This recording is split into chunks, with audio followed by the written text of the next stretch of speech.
नमस्कार दोस्तों, माहे खीर क्लासेज में आप सभी का हृदयपूर्वक अभिनंदन एवं स्वागत है। हम लोग नीति शास्त्र में 2 टॉपिक पढ़ चुके हैं। आज अगला टॉपिक पढ़ेंगे मानवीय क्रियाकलापों में नीति शास्त्र का सार तत्व। तो पहले अब पिलर बना चुके हैं, शब्दावली समझ चुके हैं, अब उसी पर महल तैयार करना है। तो चलिए देखते हैं। यहाँ पर सार तत्व का मतलब क्या होता है? मूल तत्व, जरूरी तत्व, अपरिहार्य तत्व। नीति शास्त्र का सार तत्व, इसका असर क्या होता है लिखते हैं।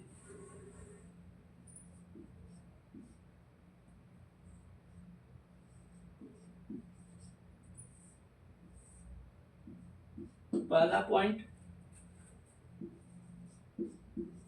जो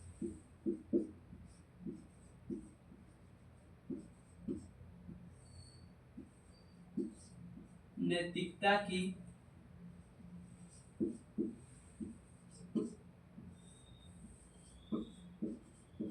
व्याख्या हेतु आवश्यक है। दूसरा पॉइंट,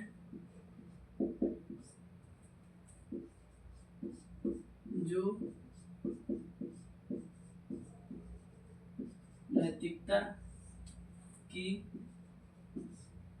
मौलिक प्रकृति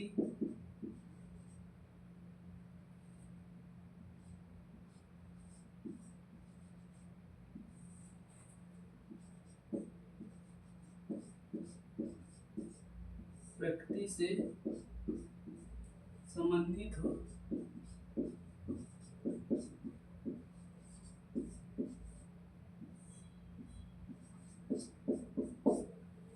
मैंने क्या बताया? नीति शास्त्र का सार तत्व का आशय है जो नैतिकता की व्याख्या हेतु आवश्यक है, जो नैतिकता की मौलिक प्रकृति से संबंधित है। सार तत्व, जैसे चीनी का सार तत्व क्या होता है? मिठास। अगर चीनी में मिठास नहीं होगी तो वह चीनी नहीं कहलाएगी। जैसे मिर्च का सार तत्व क्या होता है? तीखापन। अगर तीखापन मिर्च में नहीं रहेगा तो वह मिर्च कहलाएगा नहीं। और अग्नि का सार तत्व क्या होता है? ऊष्मा पैदा करना। अगर अग्नि ऊष्मा पैदा ना करे तो हम उसे अग्नि नहीं कहेंगे। उसी प्रकार नीति शास्त्र का सार तत्व है जो नैतिकता की व्याख्या हेतु आवश्यक है, जो नैतिकता की मौलिक प्रकृति से संबंधित है। अब आते हैं अगले पॉइंट पर, तब तक नोट कर लीजिए। अब देखते हैं नीति शास्त्र का सार तत्व। एग्जाम्पल पहला लेते हैं, विवेक,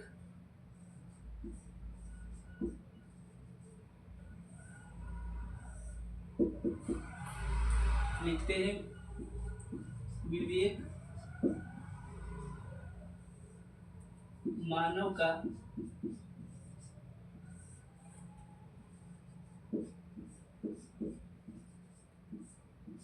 एक ऐसा गुण है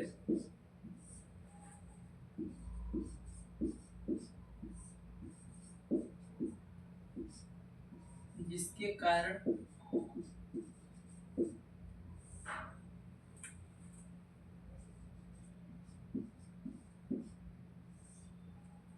विवेक मानव का एक ऐसा गुण है जिसके कारण वह पशु से भिन्न एवं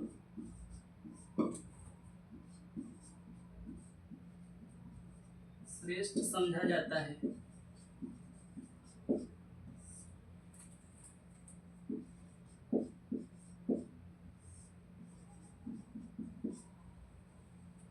विवेक मानव का एक ऐसा गुण है जिसके कारण वह पशु से भिन्न एवं श्रेष्ठ समझा जाता है। मतलब पशु से अलग है मानव, किसके कारण? विवेक के कारण। वाला पॉइंट हो गया। दूसरा पॉइंट लिखते हैं नीचे, विवेक के आधार पर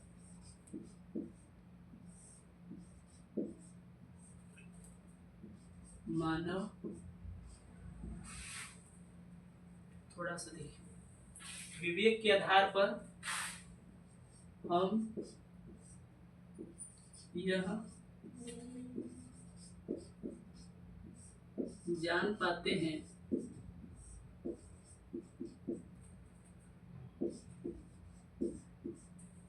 विवेक के आधार पर हम यह जान पाते हैं कि मानव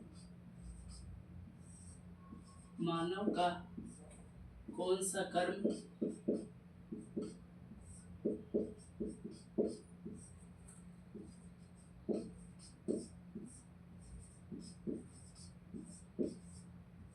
उचित है और कौन सा कर्म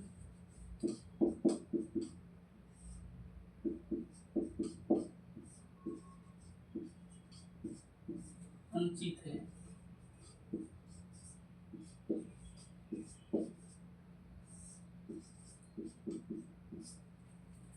दूसरा पॉइंट क्या मैंने लिखा, विवेक के आधार पर हम यह जान पाते हैं, मतलब हमें मालूम होता विवेक के आधार पर कि मानव का कौन सा कर्म उचित है, कौन सा कर्म सही है, कौन सा कर्म अनुचित है, कौन सा कर्म गलत है। किसके आधार पर? विवेक के आधार पर। विवेक के आधार पर हम जान पाते हैं कौन सा कर्म मानव का गलत है, कौन सा कर्म सही है। इतना नोट कर लीजिए, तब तक आते हैं अगले पॉइंट पर। अब विवेक के बारे में अरस्तु जी क्या कहते हैं, तीसरा पॉइंट लिखिए।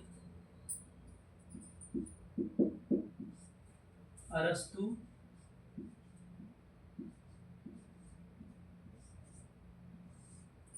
मतानुसार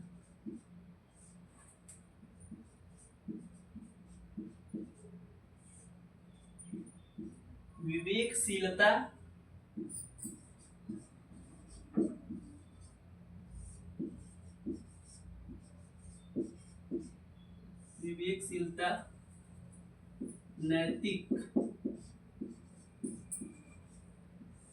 नैतिक जीवन का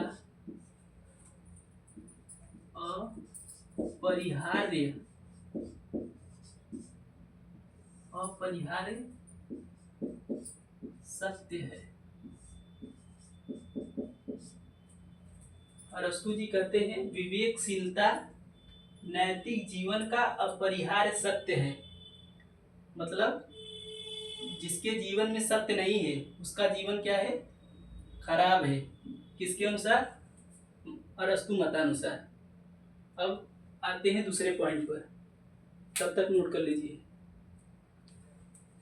अब आते हैं दूसरे पॉइंट पर, ध्यान से देखिएगा। दूसरा पॉइंट क्या है? संकल्प की स्वतंत्रता।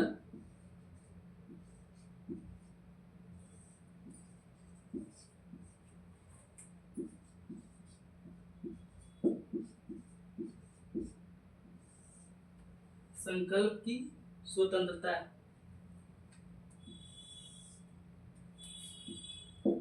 पहला पॉइंट लिखिए, अपनी इच्छा या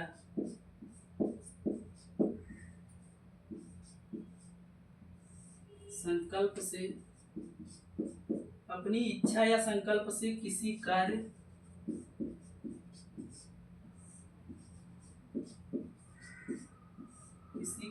को करने या न करने स्वतंत्रता।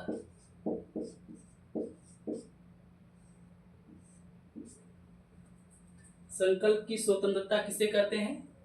अपनी इच्छा या संकल्प से किसी कार्य को करने या न करने की स्वतंत्रता क्या कहलाती है? संकल्प की स्वतंत्रता। जैसे आप लोग दशरथ मांझी फिल्म देखे होंगे, तो दशरथ मांझी छीनी हथौड़ी से पूरे पहाड़ को तोड़ दिए। किसके कारण? एक संकल्प के कारण कि मुझे दूसरे के संकल्प पे नहीं, अपने से संकल्प से पूरे पहाड़ को तोड़ ली। अब एक एग्जाम्पल और लेते हैं। जैसे गांव में बुजुर्ग लोग, जैसे कोई बच्चा घूम रहा है तो बुजुर्ग लोग कहते हैं का आवारा मतीन इधर से उधर घूमत है, जाके एक आध दो अक्षर पढ़ नहीं सकता। बोलता है का आवारा मतीन घूमत है, जाके एक आध दो अक्षर पढ़ नहीं सकता। तो बुजुर्ग इस लड़के पर अपना इच्छा सौंप रहा है। क्या सौंप रहा है? तो ये लड़का क्या बोलता है, हम पढ़ी चाहे ना पढ़ी तो उसे का मतलब बा।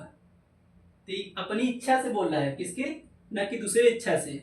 तो उसको क्या बोलते हैं, संकल्प की स्वतंत्रता। अब आते हैं दूसरे पॉइंट पर।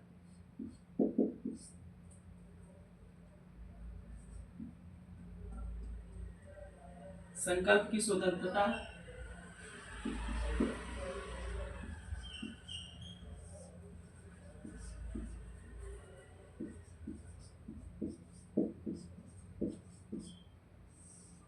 संकल्प की स्वतंत्रता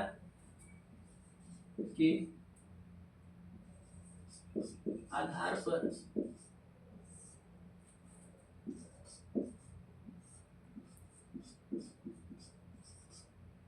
मानव के कर्मों का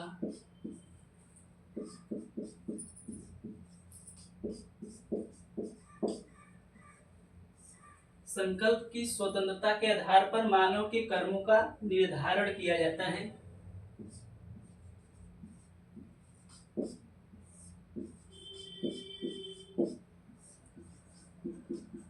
किया जाता है कि कौन सा कर्म उचित है, कौन सा कर्म अनुचित है। कि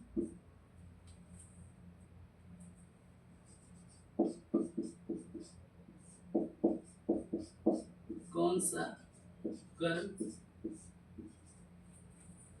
उचित या अनुचित है।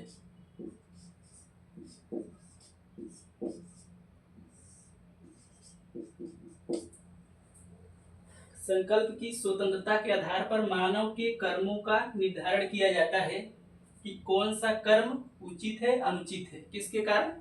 संकल्प की स्वतंत्रता के कारण। अब तीसरा पॉइंट लिखते हैं, तब तक नोट कर लीजिए। संकल्प की स्वतंत्रता में तीसरा पॉइंट देखते हैं।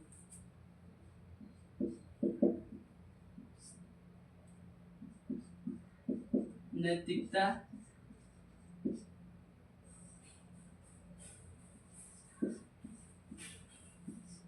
नैतिकता की व्याख्या हेतु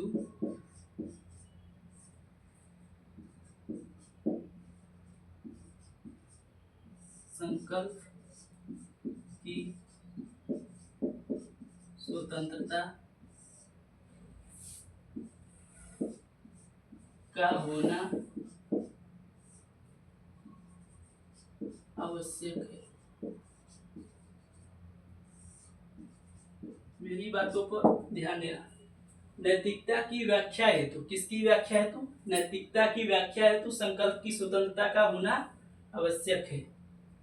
अब आते हैं तीसरे पॉइंट पर। पहला पॉइंट, दूसरा पॉइंट हो गया, अब तीसरे पॉइंट पे आते हैं, तब तक नोट कर लीजिए।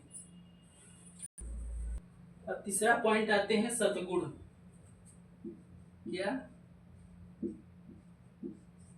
सद्गुण। सद्गुण क्या होता है? लिखिए, उचित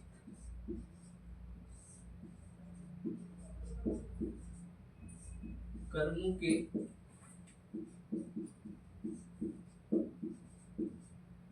निरंतर अभ्यास से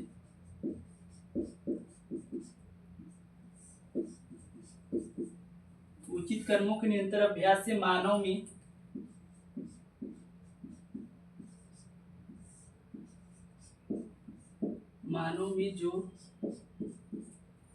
जो एक विशेष प्रकार का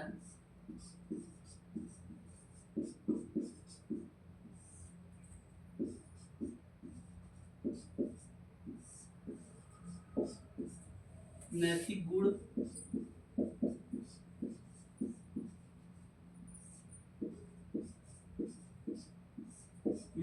होता है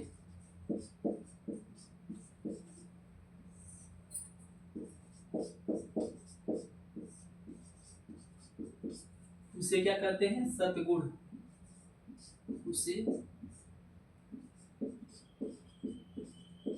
सतगुण कहते हैं।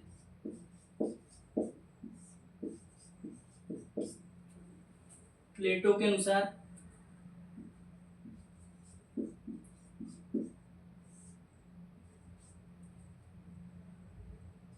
विवेक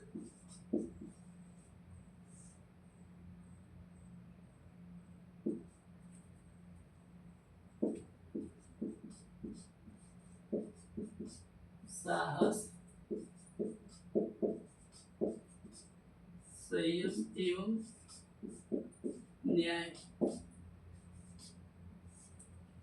प्लेटो क्या कहते हैं? विवेक, साहस, संयम एवं न्याय सतगुण है।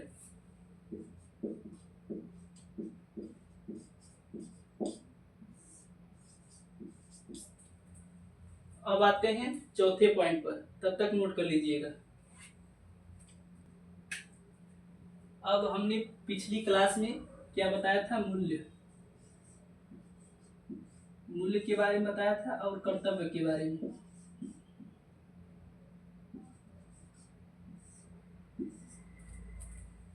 मूल्य के बारे में, कर्तव्य के बारे में पिछले 2 वीडियो में बताया था। इसको डिटेल से देखना हो तो देख लीजिएगा।